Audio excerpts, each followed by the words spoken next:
कहानी एक ऊंची इमारत से शुरू होती है। चारों तरफ आग और धुआं है। एक आदमी खिड़की से लटका हुआ है और उसकी गोद में एक छोटा बच्चा है। नीचे लोग चिल्ला रहे हैं। वह आदमी फायर ब्रिगेड में है और जानता है कि समय खत्म हो चुका है। बिना सोचे वह बच्चे को सीने से लगाकर नीचे कूद जाता है। नीचे गिरते ही सब शांत हो जाता है। हैरानी की बात यह है कि बच्चे को कुछ नहीं होता। वह सुरक्षित अपने माँ बाप तक पहुँच जाता है। तभी वह आदमी भी उठकर बच्चे की तरफ बढ़ता है, जैसे आखिरी बार उसे देखना चाहता हो। अचानक उसे सामने एक लड़का और एक लड़की दिखाई देते हैं। दोनों मुस्कुरा रहे होते हैं। किम समझ नहीं पाता कि ये कौन है। तभी वह पीछे देखता है और सच्चाई सामने आ जाती है। नीचे उसका जला हुआ शरीर पड़ा होता है। किम मर चुका है। जो खड़ा है वह उसकी आत्मा है। लड़का और लड़की उसे बताते हैं कि उसने एक बड़ी कुर्बानी दी है। अब उसके लिए खास ट्रायल होंगे। उसके पास 39 दिन है। अगर वह ट्रायल पास कर लेता है तो उसे नया शरीर और दूसरी जिंदगी मिलेगी। किम सदमे में है। उसे अपनी माँ की याद आती है, लेकिन साफ बता दिया जाता है कि आत्माएं धरती पर नहीं लौट सकती। उसे ये भी पता चलता है कि 3 गार्डियन एंजेल होते हैं,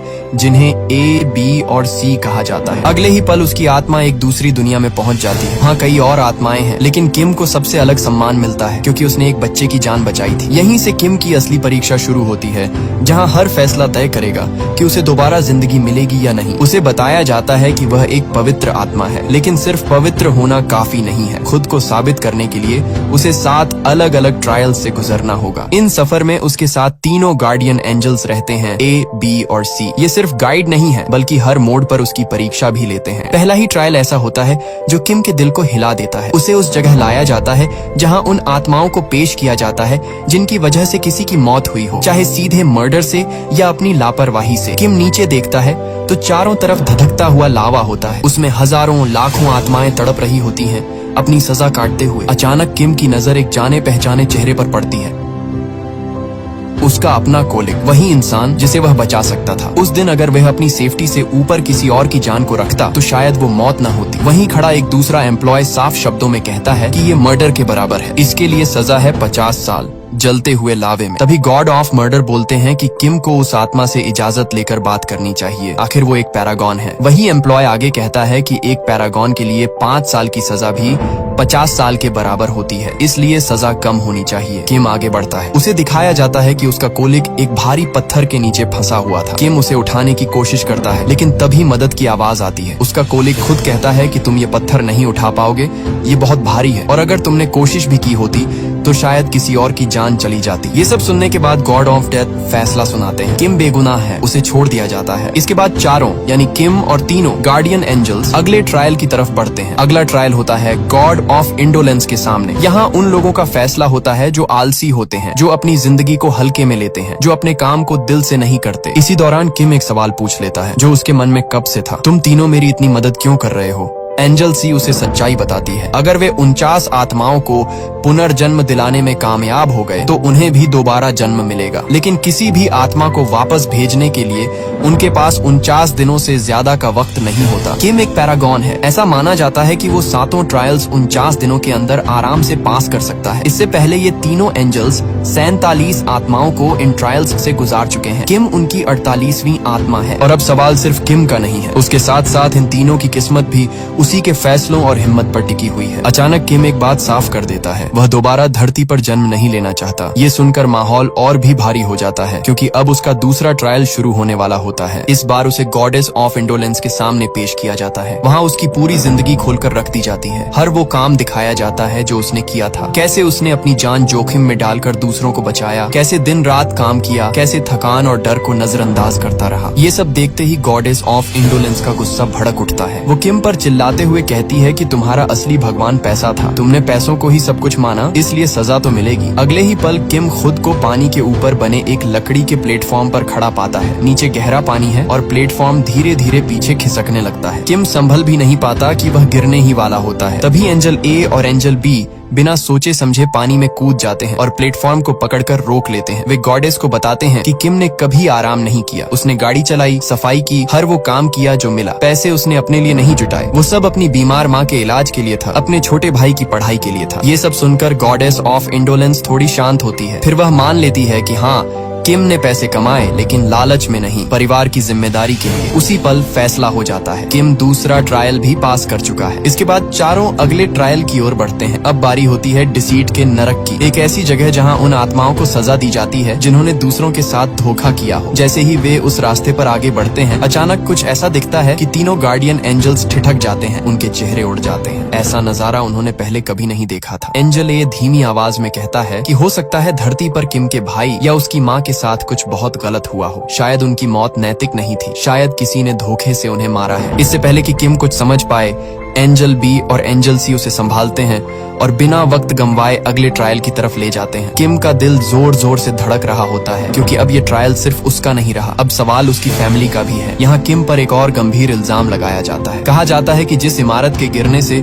उसके एक कोलीग की मौत हो गई थी, किम उसकी जान नहीं बचा पाया, लेकिन इसके बाद उसने एक ऐसा काम किया जिसे अब झूठ माना जा रहा है। उसने उस आदमी की छोटी बेटी को उसके पिता बनकर सालों तक चिट्ठियां लिखी और उसकी मौत की सच्चाई उससे छुपाए रखी। जब एक दिन लड़की को सच पता चला तो उसे गहरा सदमा लगा। इतना ही नहीं, किम पर यह भी आरोप होता है कि उसने अपनी माँ से भी झूठ बोला। उसने कहा कि उसकी शादी हो चुकी है और उसका एक बेटा भी है, जबकि ऐसा कुछ नहीं था। अब किम से सवाल किया जाता है कि उसने ये दोनों झूठ क्यों बोले, लेकिन किम चुप रहता है, एक शब्द भी नहीं कहता। उसकी खामोशी को अपराध मान लिया जाता है। अगले ही पल उसका पूरा शरीर बेलों से जकड़ लिया जाता है। सज्जा सुनाई जाने वाली होती है, उसकी जबान काटने की तैयारी हो जाती है। तभी गार्डियन एंजल सी आगे बढ़ती है और कहती है कि वह कुछ कहना चाहती है। वह सबके सामने सच रखती है। वह बताती है कि किम नहीं चाहता था कि उसके कोलीग की बेटी इतनी छोटी उम्र में अपने पिता की मौत का बोझ उठाए। उस वक्त उसका पढ़ाई पर ध्यान देना जरूरी था। उन चिट्ठियों की वजह से लड़की की जिंदगी में खुशी बनी रही। उसने आगे पढ़ाई की, आगे बढ़ी, और जो झूठ उसने अपनी माँ से बोला वो भी किसी स्वार्थ के लिए नहीं था। जब माँ को लगा कि उसका बेटा खुश है, सेटल है, उसकी अपनी फैमिली है, तो वह जल्दी संभल गई। उसका दर्द थोड़ा कम हो गया। मतलब किम ने जितने भी झूठ बोले वो अपने लिए नहीं, अपनों को टूटने से बचाने के लिए बोले। ये सच्चाई सामने आते ही माहौल बदल जाता है। तभी एक और चौंकाने वाला खुलासा होता है। यहाँ पता चलता है कि मरने वाली उसकी माँ नहीं थी, असल में किम के भाई जिम की मौत हो चुकी थी। गार्डियन एंजल ए एक तस्वीर के सामने जलती हुई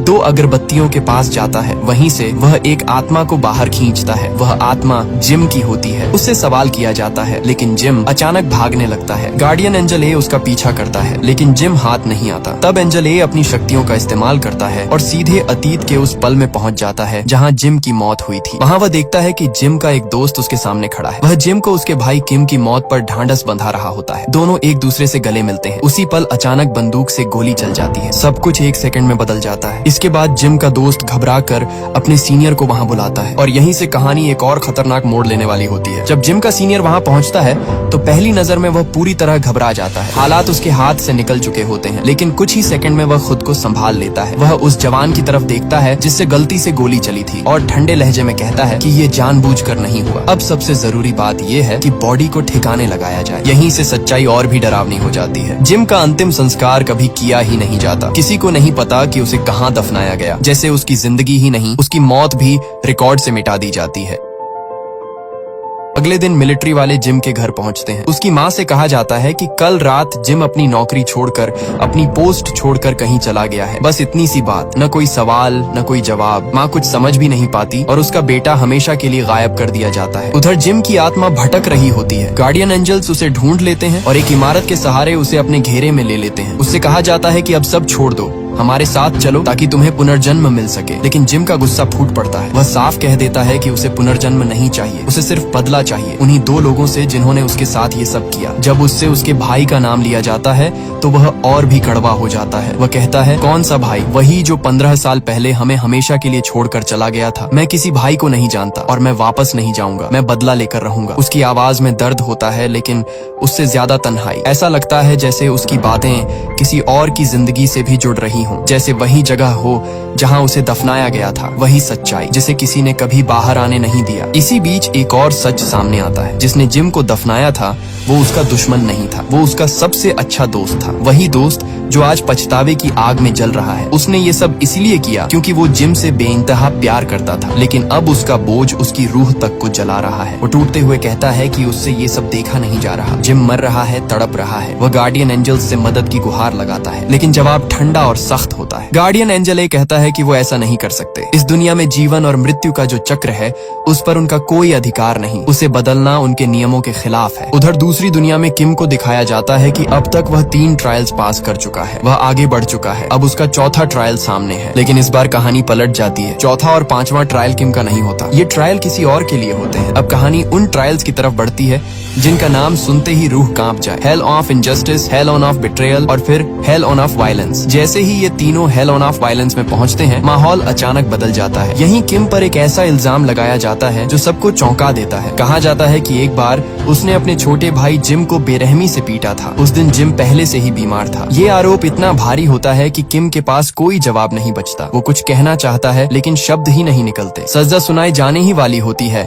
कि तभी गार्डियन एंजल सी अपनी ताकतों का इस्तेमाल करती है और धरती पर मौजूद गार्डियन एंजल ई से संपर्क करती है जो उस वक्त जिम के साथ होता है। वह उन्हें बताती है कि किम को सजा दी जा रही है। गार्डियन एंजल ए तुरंत रोकते हैं और कहते हैं कि अभी नहीं। इसके बाद वे एक ऐसा कदम उठाते हैं जो पहले कभी नहीं उठाया गया था। वे गॉड ऑफ वायलेंस से फाइनल वर्डिक्ट की मांग करते हैं। ये सुनकर खुद गॉड ऑफ वायलेंस भी हैरान रह जाते हैं। वो कहते हैं कि फाइनल वर्डिक्ट कोई भी एंजल कभी नहीं मांगता, क्योंकि इसका मतलब होता है आखिरी फैसला। इसके बाद कोई अपील नहीं होती, कोई रास्ता नहीं बचता। लेकिन इस बार मांग की जा चुकी होती है और नियमों के मुताबिक इसे पूरा करना पड़ता है। इसी के साथ किम को आगे बढ़ाया जाता है। ऐसा लगता है जैसे अब जो आने वाला है वही उसका आखिरी ट्रायल है। दूसरी दुनिया में किम को दिखाया जाता है कि वह अपने फाइनल ट्रायल की तरफ बढ़ रहा है, जिसका नाम फाइनल इम्पाइटी है। वह एक सुनसान रेगिस्तान जैसी जगह से गुजरता है। चारों तरफ वीरानी है, सन्नाटा है और हर कदम के साथ उसका अतीत और भारी होता जा रहा है। चलते चलते एंजल सी उससे एक सवाल पूछती है जो दिल में खंजर की तरह उतर जाता है। क्या तुमने सच में अपनी माँ को मारने की कोशिश की थी? किम रुक जाता है, फिर बहुत धीमी आवाज में सच बोल देता है। वह कहता है कि हाँ, उस वक्त उसकी माँ बहुत ज्यादा बीमार थी। घर में खाने तक के पैसे नहीं थे। वह उसे रोज तड़पते हुए मरते नहीं देख पा रहा था। उसका दिमाग काम करना बंद कर चुका था। उसी हालत में उसने अपनी माँ को मारने की कोशिश की। उसने उसे बहुत मारा, लेकिन अगले ही पल उसके अंदर गिल्ट ने घर कर लिया। उसे एहसास हो गया कि उसने क्या कर दिया है। वह खुद से नफरत करने लगा। उसी दिन उसने अपना घर छोड़ दिया। किम की आवाज टूट जाती है और सामने उसका आखिरी फैसला उसका इंतजार कर रहा होता है। किम खुद से एक फैसला करता है, अब जो भी जिंदगी बचेगी वो सिर्फ अपनी माँ के लिए होगी। उधर धरती पर एक अहम सीन सामने आता है। किम का भाई जिम गार्डियन एंजल ए के साथ आर्मी कैंप पहुंचता है। थोड़ी देर बाद किम की माँ भी वहाँ आ जाती है। उसके हाथ में एक मैप होता है, वही मैप जो किम के दोस्त ने उसे दिया था, जिसमें उस जगह की लोकेशन मार्क थी जहां सच्चाई दबी हुई थी। जैसे ही सीनियर की नजर उस मैप पर पड़ती है, वह पूरी तरह घबरा जाता है। उसके चेहरे का रंग उड़ जाता है। डर और घबराहट में वह किम की माँ को धक्का दे देता है। उसी पल दूसरी दुनिया में किम की आत्मा ये सब देख लेती है। उसका दर्द, उसका गुस्सा, उसका अफसोस एक साथ फट पड़ता है। वह एक विशाल बवंडर में बदल जाता है। वह उसी सीनियर की तरफ बढ़ता है उसे मारने के लिए, लेकिन तभी उसकी नजर आसमान की तरफ जाती है। उसे एहसास होता है कि धरती पर जो हो रहा है वो नैतिक नहीं है, और उससे भी बड़ी सच्चाई ये है कि अभी तक जिम ने अपने भाई को माफ नहीं किया है। ये समझ आते ही जिम रुक जाता है। वह अपने सीनियर को नहीं मारता, बदले की आग उसके हाथ रोक लेती है। इधर आफ्टर लाइफ की दुनिया में